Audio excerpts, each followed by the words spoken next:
حضرت ابو ہریرہ رضی اللہ تعالیٰ عنہ بیان کرتے ہیں، رسول اللہ صلی اللہ علیہ وآلہ وسلم نے فرمایا، جب ابن آدم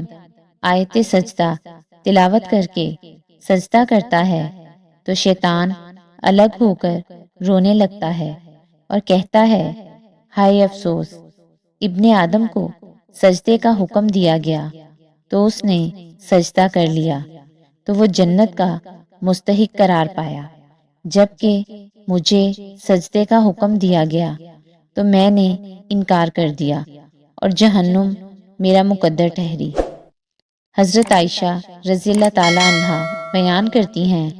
رسول اللہ صلی اللہ علیہ وآلہ وسلم نماز میں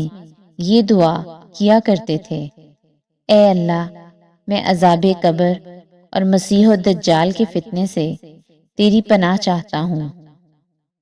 میں موت و حیات کے فتنے سے تیری پناہ چاہتا ہوں، اے اللہ، میں گناہ اور قرض سے تیری پناہ چاہتا ہوں۔ کسی نے آپ صلی اللہ علیہ وآلہ وسلم سے کہا، آپ قرض سے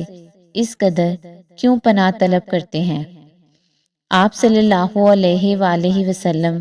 نے فرمایا، کیونکہ جب آدمی مقروض ہوتا ہے تو وہ بات کرتے ہوئے جھوٹ بولتا ہے،